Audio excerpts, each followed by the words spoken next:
Lots of games to look at here though in crowdfunding corner.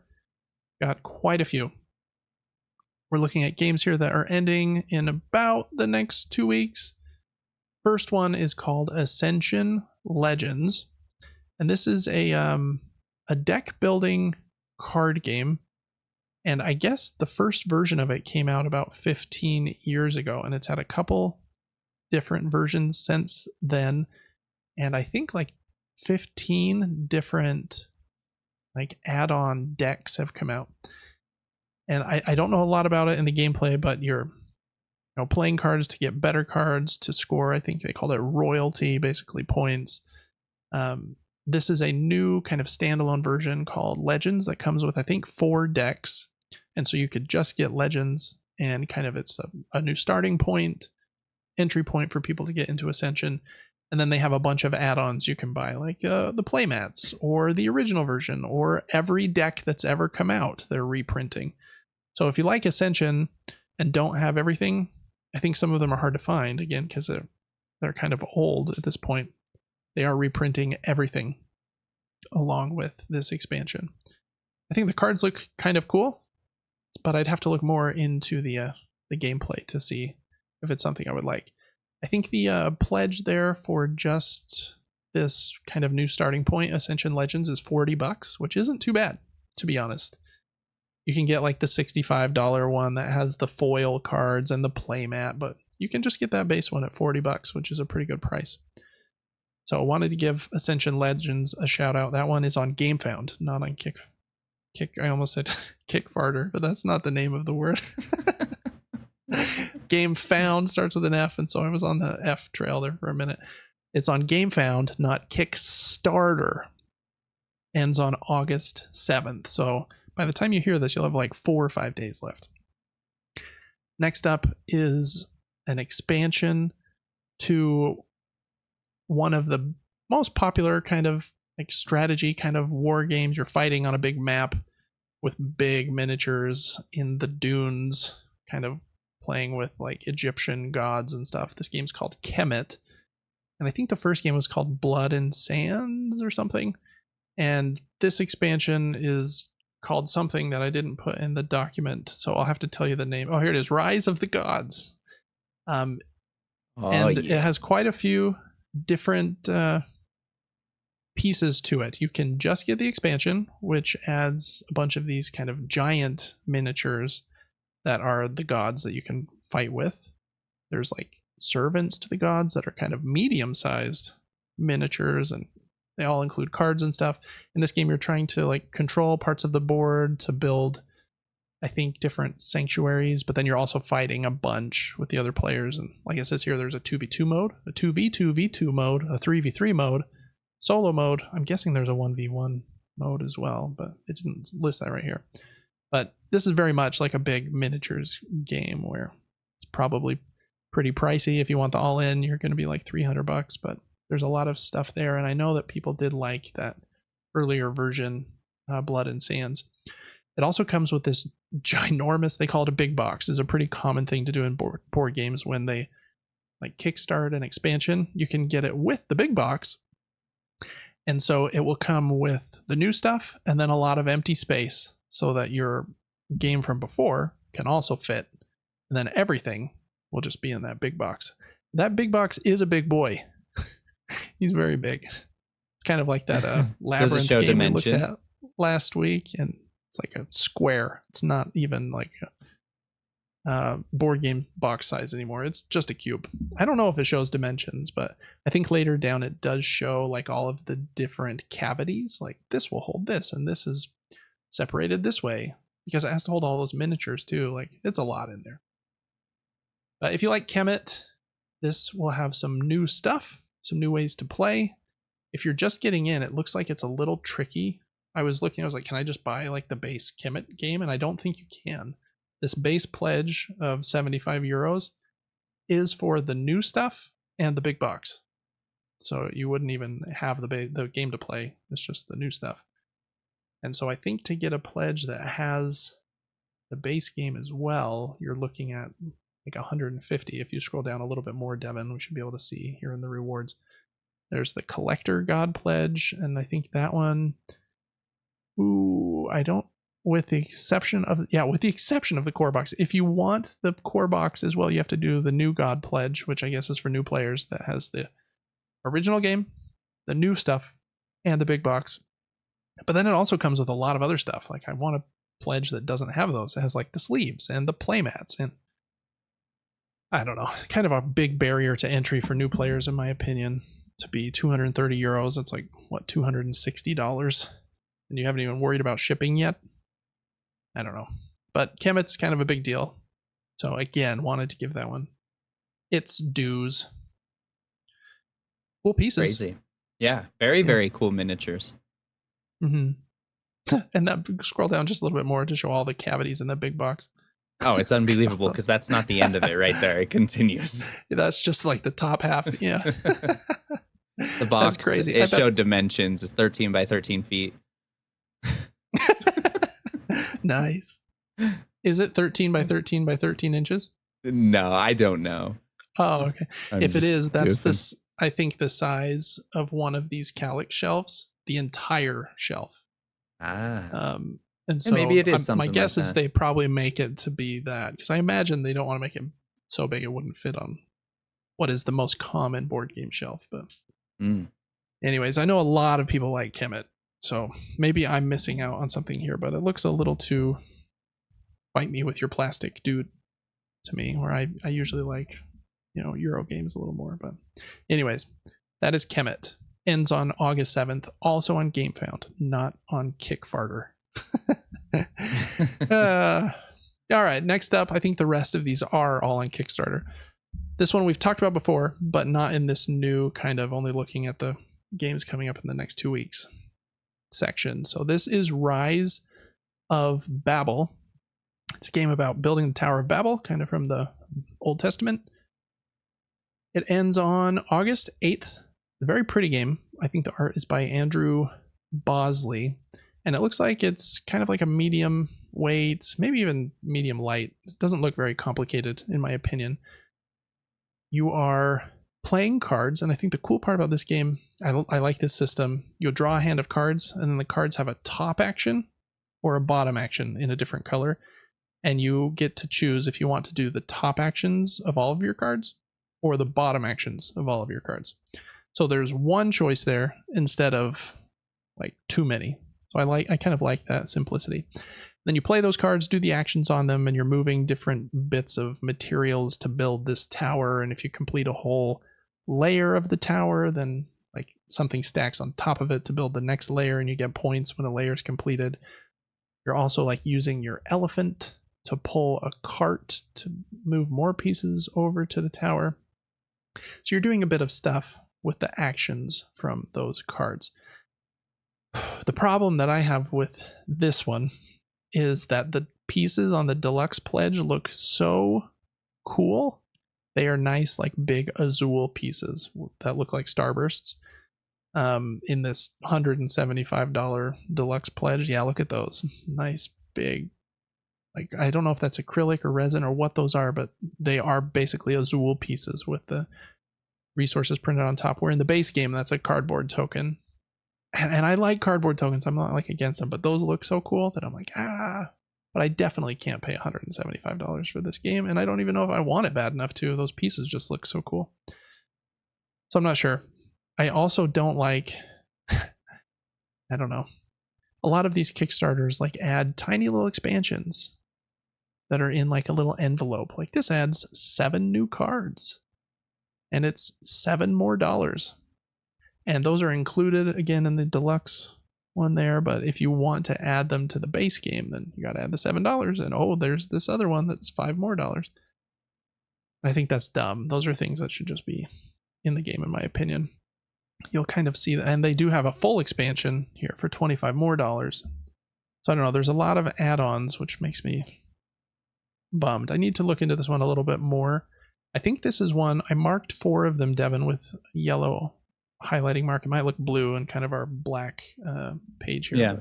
Yeah. Those ones all have Tabletop Simulator versions. Oh, fun. So we could play. This is one that we could even try, but it ends in 7 days, so it's time is of the essence there. But I'm not sure on this one. I don't think the game looks quite deep enough for me to be really interested at like an expensive level. But then at the base level, what was the lowest tier, Devin? Was it $50? It was $1 or $2. Yeah, if you just want to support them for free or for nothing. Base game is $49, but then you still have to pay shipping and taxes, and that doesn't include the $25 like expansion or those little packet expansions. So I don't know. Man, crowdfunding is a hard thing. A lot of cool stuff gets done here. Then a lot of games, especially in board games, it's frustrating because if you don't back something, and board game companies know this, you have hardcore FOMO, because with a lot of these games, if you don't back them, you can't get them.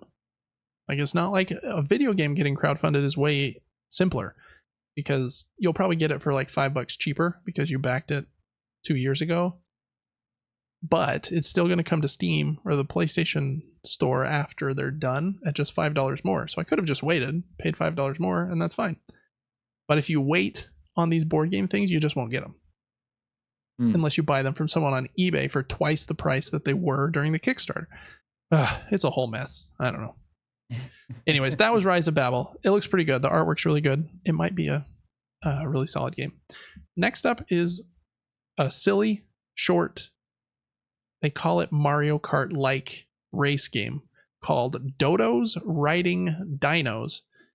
And this is kind of, that game already exists. This is a newer version called First Race. And I think it's a simpler version that they sell for a little bit cheaper. And then you can add on stuff if you want, or even the original game and its expansion. But in this game, you play some cards to move your dinosaur along this racetrack. And then you do some kind of weird things depending on the card you played.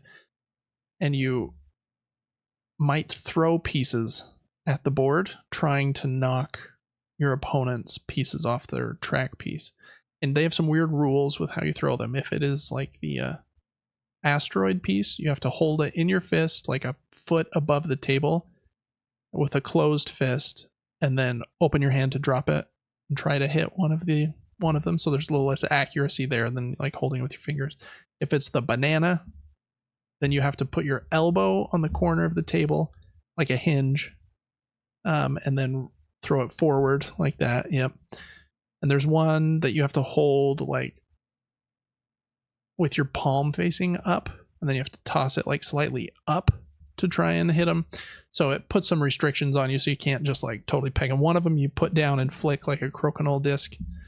So there's a little bit of craziness in there as well. But man, a lot of people really, really love this game. The Dice Tower said it's the best game in this genre, which is kind of like, this is a genre without much competition, a 20-minute Mario Kart-like game, but it's supposed to be very, very fun. And you can just get the simpler version for $25.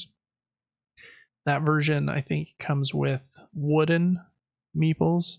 If you want this version of the game that comes with like big plastic dinosaur miniatures, then it's a bit more, and you can, like I said, add on the add-ons of the original Dodos Riding Dinos, which is a bigger, like longer game. Well, I don't think it's longer, but I think it has more maps and more stuff. So yeah, I don't know. It's supposed to be really great with kids, and for like a silly 20 to 30 minute kind of a race game. So wanted to give it a shout out too. It looks silly. It might be really fun. I don't know. That is Dodos Riding Dinos First Race. It ends on August 8th. Next up is very much the opposite of that. This is Luthier, The Art of the Instrument, and it's what looks like a medium, maybe medium heavy. I can't really assess the weight just from looking at the page. But a medium weight Euro game where you are trying to build musical instruments for musicians. I think they even mention a few, like Mozart and a few others by name. And how you do it is you'll be placing these tokens face down on these different spots, kind of like Fractured Sky. It's blind bidding, so you're putting a value there, And then it gets revealed, like, what strength did you put at this location? And whoever put the most strength there gets better stuff from the location. So you're kind of bidding for these worker placement spots, and then you're building instruments and selling them to like people that come into the shop, and trying to, when you sell them to people, that card gets tucked in the back of your board and helps you buy things at a discount in the future, I think, is like the engine building part of the game. The components of this game are very, very pretty. They have a few different versions you can back as well. This game's pretty pricey. Even the base version, I think, is $79. But it's like very high quality. And then they have, or 69 it looks like. And then the deluxe version is 99. Then you can get like the deluxe one with upgraded pieces, so they're no longer wooden tokens. They're like made to look like, you can get like string is one of the materials I look like, or yarn or something. And they made it in the shape so it actually looks like string and yarn. In the most expensive version, it's like really hardcore stuff. It actually comes with a baton as the first player token. So you can get really into like the nitty gritty there if you want to, but I do love a good Euro game. This one's been getting quite a bit of buzz on Board Game Geek, so hopefully the gameplay's solid. This is also one that has a tabletop simulator mod, so it might be worth trying out as well. If you like Euro games, this is one to probably keep your eye on. A little pricey, but most like medium heavy Euro games are. Just kind of how it goes. All right, that was Luthier. Next up is Dead Reckoning Port of Call. This game uses a unique system where you are kind of building your pirate characters by putting a bunch of different cards in a card sleeve. And those cards have different transparent sections of them that overlap. And so you can like upgrade a pirate, and then when you upgrade it, you slide a new card in that'll add like a new ability or like make him stronger and stuff like that. Really cool system. There aren't a lot of games that do that. So the game comes with sleeves so that you can do that. And I think the sleeves even have stuff printed on them themselves. So I think that's the main shtick of the game, is kind of the crafting of your pirate crew. Then you are doing this fighting, and it looks like there's a cool dice tower. You drop these cubes down. The dice tower is shaped like a pirate ship, and then I think where those cubes kind of bounce out of the pirate ship determines if you got a hit or something. I don't know much more about the game beyond those few things, but Dead Reckoning is a pretty popular game as well, so I imagine this expansion is going to do well. It has almost 3,000 backers with 8 days to go, and it's raised like over 300 grand, so it's doing pretty well for them. And I think this game was maybe even designed by John D. Clare. Can't remember, but so it's a pretty solid game. It's tricky for me. This is a kind of an expensive one. I feel like all of the pledge levels are pricey. Like just the expansion is $45, and I think the expansion isn't like that expansion box is pretty small. It's just more stuff that would go in your main game, I think. And if you want like the game, it's $80, and there's also shipping. So yeah, it's hard for me to back too many Kickstarters nowadays because the prices are so stinking high. Just expensive. They do have this cool version though that's an actual wooden box. Yeah, I don't know, if you want to hold it in a very cool thing that has, I think, drawers that slide in and out. It talks about the 7 layers of that cube there, but it's supposed to be a good game. I have not played it though. That is Dead Reckoning Port of Call. It ends on August 9th. All right, next up is Epos, and this is probably the game I looked at the least. It's from Spielworks.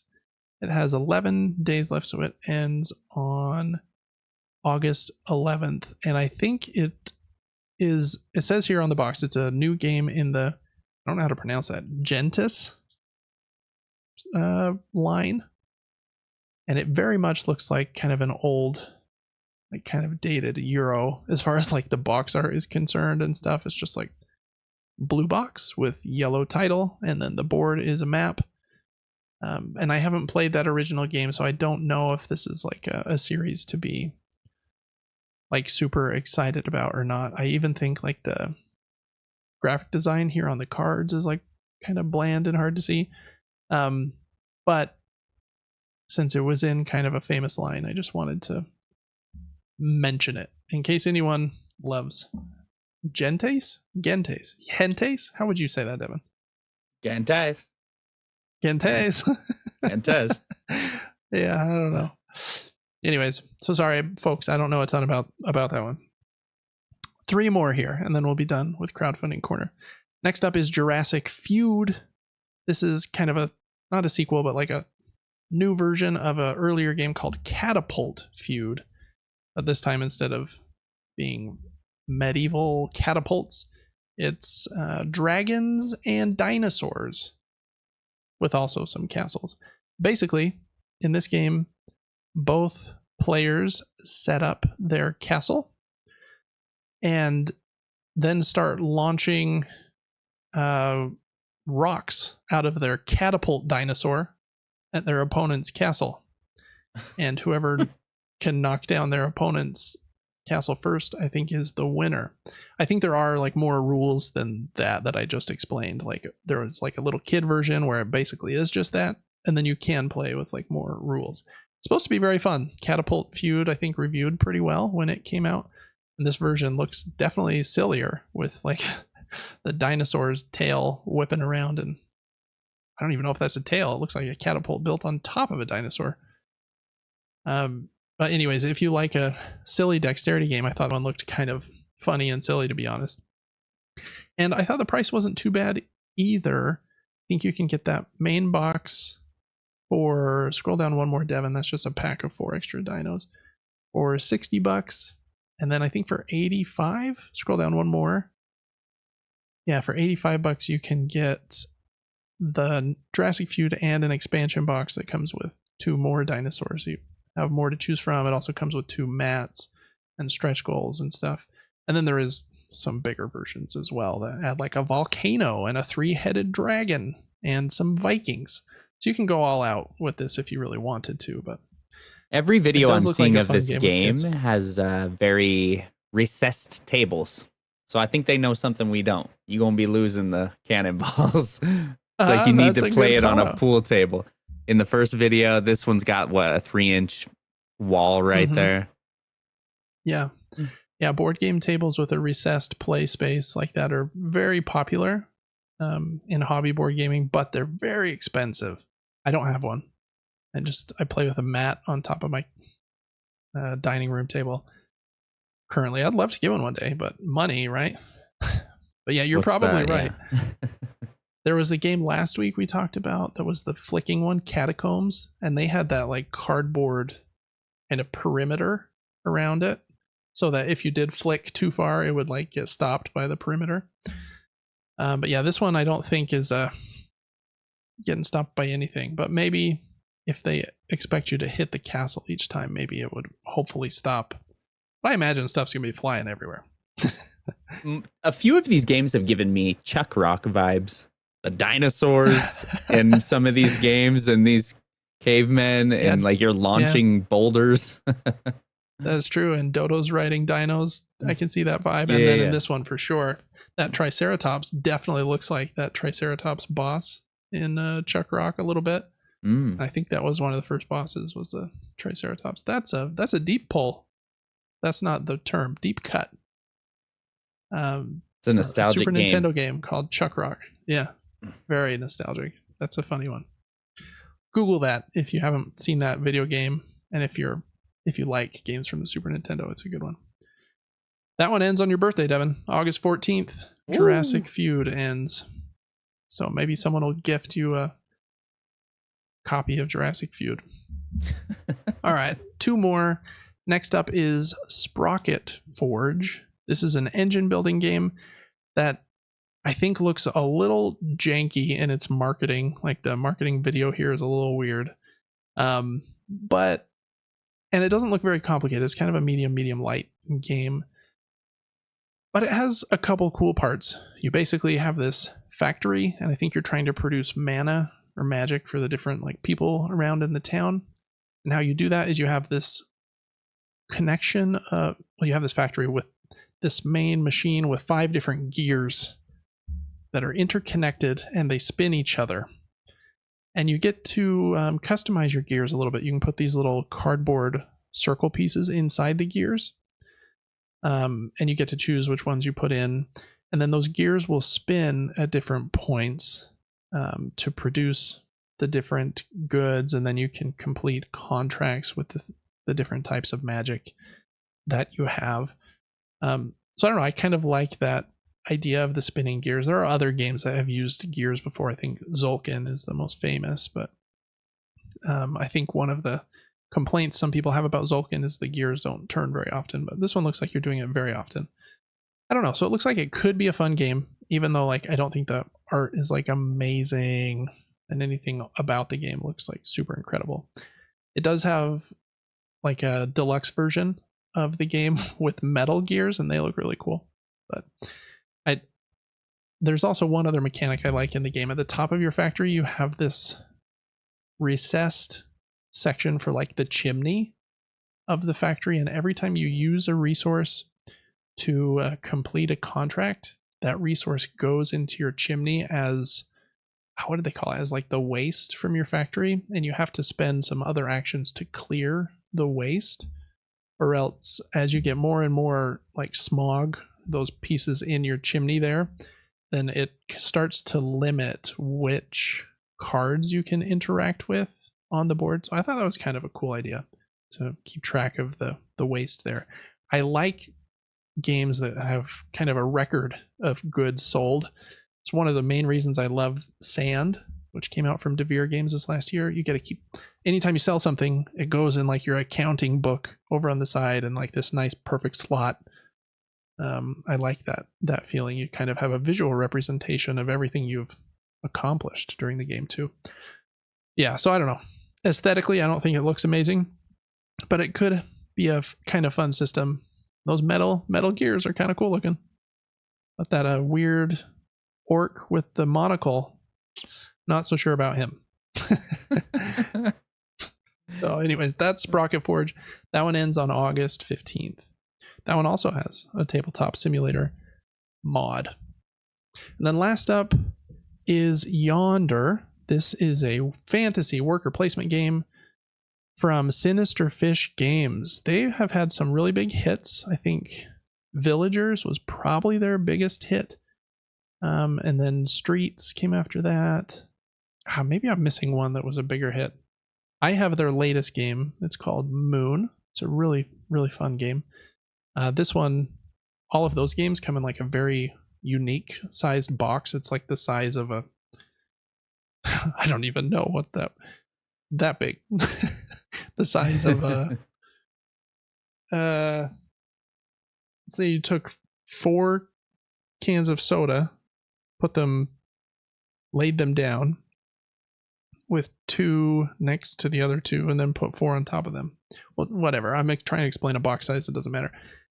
Yonder, this game is a worker placement game where you are, I think, trying to, like most Euro games, you're probably trying to get the most points to have the most influence in this town.